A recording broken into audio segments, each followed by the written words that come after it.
Rich Blackwood's younger brother was filming a reality dating show at the family estate, and as it turned out, Rich and I became the unwitting control group for this celebrity couple. At first, the internet mocked me. I was just the wallpaper wife, the bland backdrop to a glittering romance. My husband was distant, my mother-in-law impossible. But then, the comments started to change. Netizens began tagging the show's producers. At showrunners, we're here for Rich and his wife. A million of us are begging you, give them more screen time. I live for squinting at the corners of the screen, just to catch a crumb of their sweetness. My blood sugar is crashing. I need a dose of the main couple, stat. Leo Blackwood's love life was a whirlwind romance, the kind that lit up the gossip columns and trended on social media every other day. His girlfriend was Serafina Vance, one of the most celebrated actresses of her generation. The infamous playboy was finally settling down. He'd spent a month wearing down his older brother, Rich, until he finally relented and agreed to let them film their new reality show at the historic Blackwood estate. Rich didn't bother telling me until a week before the cameras were due to arrive. It's just for a few segments, he said, his voice even. If you don't want to be on camera, we can move out for the duration of the shoot. I was sprawled lazily across our bed, the smooth curve of my shoulder and neck a pale glimmer against the cascade of my dark hair. Forget it, I murmured. Too much effort to move. I'd been married to Rich for 3 years, and the estate had become my home. The thought of packing up and relocating, even temporarily, was exhausting. The day filming began, I drifted downstairs in a sleepy haze, my eyes still heavy with sleep. Rich had already instructed the crew not to film me without permission. The ground floor was already buzzing with activity. Serafina stood in the center of it all, a queen holding court, flanked by an entourage. She was already playing the part of the lady of the manor. She caught sight of me descending the grand staircase and, with a flourish of warmth, called out to the housekeeper. Mrs. Gable, could you please prepare breakfast for my sister-in-law as well? Mrs. Gable hesitated, her eyes flicking to me for confirmation. I let out a soft yawn and gave a slight nod. Only then did she signal to the kitchen staff. Leo, already at the dining table, greeted me with a cheerful, "Morning, Nora." I blinked slowly, my mind still foggy. "Morning. Rich already left for the office?" he asked. "HM?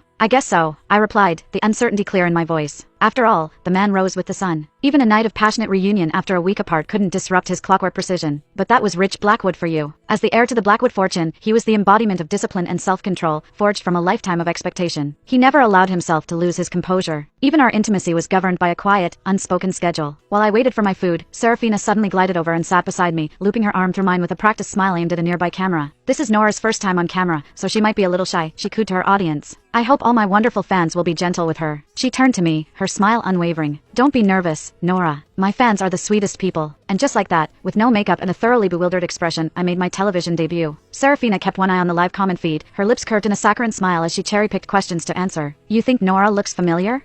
Maybe it's because she has one of those classic, relatable faces. You're asking her age? Shoo. It's not polite to ask a lady her age, you know." After a few more carefully selected questions, she noticed the audience's attention was still stubbornly fixed on me.